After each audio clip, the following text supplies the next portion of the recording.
by using AI. Yeah, there's a big sort of education component, and it came, I think the recognition of what AI can do came so quickly, and if you sort of look at the news, almost every government is trying to respond with some kind of a guideline or regulation around how to use AI. But in your view, if everybody's trying to create some responsible use or regulation around AI, what's the challenge if countries don't align on their approaches? So there's a few challenges, I think. So first of all, artificial intelligence is ultimately a global phenomenon, and it's borderless, right? It's a bit like capital markets, financial markets, anything electronically.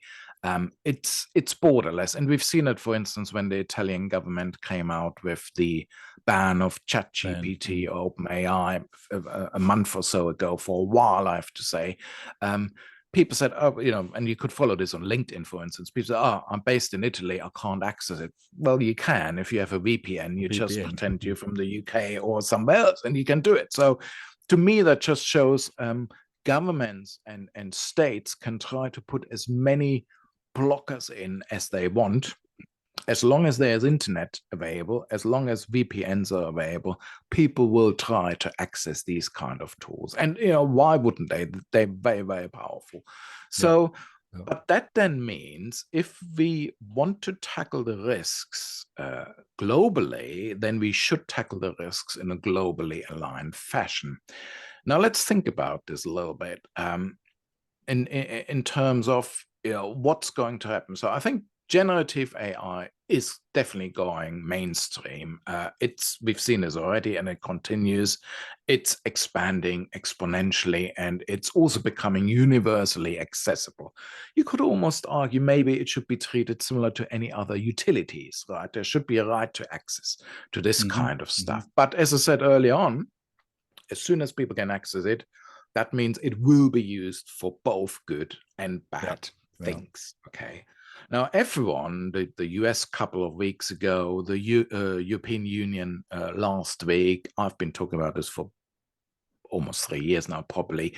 Guardrails along all of this are currently missing, and the development of those will take some time. Whilst in the meantime, all of this is, of course, being outpaced by the exponential spread of generative AI, ChatGPT, Bard, and all the tools that are showing up there. To me, putting my risk hat on for a minute, and maybe also a little bit with a regulatory lens, I see really 3 big challenges. Okay. So the first one is ChatGPT on a mobile phone isn't really going to cause a lot of damage necessarily. Okay. Yeah. But, and the big change happens really when generative AI or any AI, AI is just a term of a powerful computational tool. So whenever, I call it under this umbrella now, generative AI. When generative AI acquires agency over physical objects, and I've been experimenting with this for some time, and when I say physical objects, that could be an autonomous vehicle, self-driving car. It could be an autonomous drone. Okay, little drone doesn't do much. It could be a bigger drone. But think about much simpler things. Think about thermostats that are connected in your house that are controlling the heating or the air conditioning. Think about day-to-day household items, whether it's an Amazon Echo or Google Home or anything that's connected. Any Internet of Things that is connected and interacting physically with our lives. When generative AI starts controlling physical objects and gets agencies over these, that's when the danger starts. And we need to think about how do we ensure that the human will ultimately remain in control.